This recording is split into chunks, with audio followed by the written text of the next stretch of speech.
بسم اللہ الرحمن الرحیم۔ پاکستان منزل بمنزل فیاض مبین کے ساتھ یہ سیریل چل رہی ہے۔ آج جو میں ایپیسوڈ آپ کے سامنے پیش کر رہا ہوں یہ ایپیسوڈ نمبر 144 ہے، اور یہ ایپیسوڈ ان واقعات پر مشتمل ہے جو فروری 1959 میں پاکستان میں وقوع پذیر ہوئے تھے۔ میری گزارش ہے سامعین اور ناظرین سے کہ وہ اس ایپیسوڈ کو خود واچ کریں، خود اس کو سبسکرائب کریں، اس کو ڈسٹریبیوٹ کریں اور اس کو پروپیگیٹ کریں تاکہ پاکستان کی سلامتی کا پیغام گھر گھر تک پہنچ سکے۔ آج فروری 1959 کا سب سے اہم واقعہ یہ ہے کہ فوجی حکومت نے آئینی طریقے سے حکومت چلانے کے بجائے مارشل لا کے آرڈیننس جاری کرنے پر انحصار کرنا شروع کر دیا۔ یہ آرڈیننس جو ہے وہ فوجی حکومت کے سیکریٹری ہوتے تھے، وہ سبخانے میں کنٹونمنٹ میں ہیڈ کوارٹر میں وہ راولپنڈی میں وہ یہ ایشو کرتے تھے اور وہی اپلائی کرتے تھے، اور اسی کو جو ہے اخباروں اور ریڈیو کے ذریعے پروپیگیٹ کرتے تھے۔ مارشل لا کا ضابطہ نمبر 64 یعنی 64 زرعی اصلاحات کے نافذ کے لیے لگایا گیا تھا، مگر وہ بالکل ناکام رہا، اور اس لیے کہ وہ صحیح طریقے سے منصوبہ بندی نہیں کی گئی تھی۔ زمینداروں نے اپنی زمین کو وراثت کے ذریعے تقسیم در تقسیم کر کے ان اصلاحات کا اثر ضائع کر دیا، اور فوج کے پاس کوئی مضبوط منصوبہ بندی تو تھی نہیں، اس لیے ظاہر ہے وہ بالکل جو تمام ان کی اصلاحات تھے وہ سب مٹی کا ڈھیر ہو گئیں اور کسی قسم کا کوئی فائدہ نہیں ہوا، اور وہ ایک کے بعد دیگر آرڈیننس نافذ کرتے رہے اور اسی طریقے سے وہ حکومت کرتے رہے۔ 2 فروری 1959 کو اردو کے روزنامہ اردو کے ایڈیٹر جناب احمد لاہور کے اردو روزنامے امروز کے ایڈیٹر جناب احمد عظیم قاسمی کو رہا کر دیا گیا۔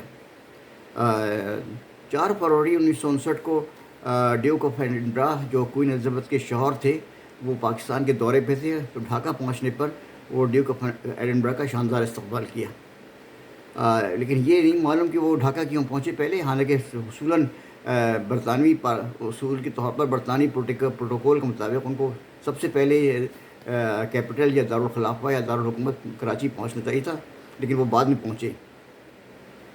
4 فروری 1959 کو ترقی اردو بورڈ نے اردو کی جامع لغت تیار کرنے کا اعلان کیا۔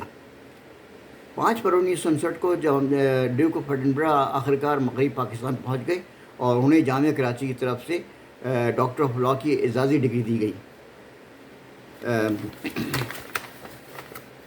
8 فروری 1959 کو گورنر مغربی پاکستان اختر حسین نے لاہور اسٹیڈیم کا افتتاح کیا۔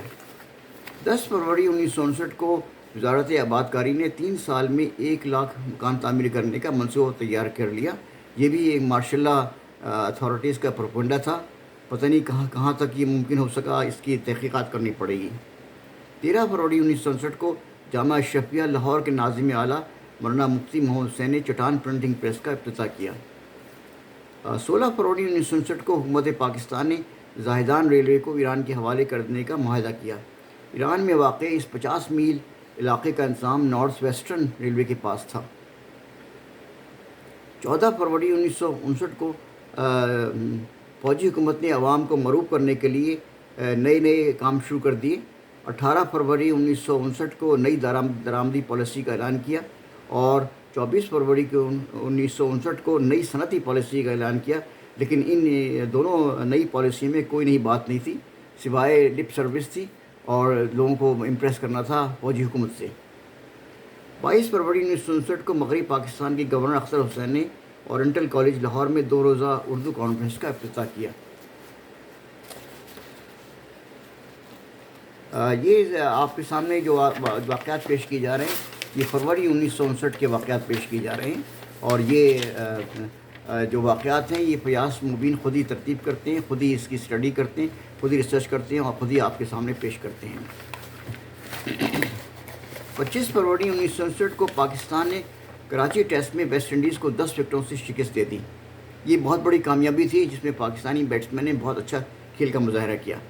27 فروری 1959 کو فوجی حکومت نے سیاستدانوں کو دبانے اور کچلنے کے لیے کا عمل جاری رکھا، اور سندھ کے ممتاز سیاستدان ایوب کھوڑو کو 5 سال قید بامشقت اور 1.5 لاکھ روپے جرمانے کی سزا سنا دی۔ 28 فروری 1959 کو وائس ایڈمرل صدیق چودھری بحریہ کے کمانڈر چیف کے عہدے پر سے ریٹائر ہو گئے۔ اردو کا مشہور میگزین جو نقوش کے نام سے مشہور ہے، طنز و مزاح کا انہوں نے نمبر کی اشاعت کی۔ فروری 1959 میں اردو کے مشہور جریدے نقوش کا طنز و مزاح نمبر شائع ہوا۔ 928 صفحات پر مشتمل اس نمبر کے پہلے باب میں طنز و مزاح کی تاریخ، تنقید اور تحقیقی جائزات پر 8 مقالات پیش کیے گئے۔ دوسرے باب میں دنیا کی بڑی بڑی زبانوں کے طنزی و مزاح ادب کے تراجم پیش کی گئی۔ ان زبانوں میں انگریزی، فرانسیسی، روسی اور اطالوی، ہسپانوی، ترکی اور بنگالی زبانیں شامل تھیں، اور فارسی زبان بھی شامل تھی۔ تیسرے سے 8ویں باب تک اردو کے طنز و مزاحیہ ادب کی تاریخ کے بارے میں مضامین اور نثری نمونے شامل کیے گئے۔ 9ویں باب میں اردو کی طنزیہ اور مزاحیہ شاعری، اور 10ویں باب میں اردو کے معروف مزاحیہ کردار اور پیش کیے گئے۔ اس میں بہت سارے کردار تھے جو کہ ان کی پوری تفصیل بتائی گئی کہ کہاں کہاں سے کس نے یہ کردار کریٹ کیے اور کیسے یہ کردار بنائے گئے۔ نقوش کے اس نمبر میں معروف طنز و مزاح نگار اور اہل قلم کی کیریکیچر بھی شامل کی گئی، جو مشہور کارٹونسٹ زیدی صاحب نے بنائے تھے۔ یہ واقعات میں نے آپ کے سامنے پیش کیے جو فروری 1959 کے ہیں، یعنی فروری 1959 کے واقعات ہیں، اور میری اللہ تعالیٰ سے دعا ہے کہ اللہ تعالیٰ اس کام کو مکمل کرنے کی توفیق عطا فرمائے اور اس کو اپنی بارگاہ میں قبول فرمائے۔ اللہ پاک پاکستان کو سلامت اور حفاظت میں رکھے۔ پاکستان پائندہ باد۔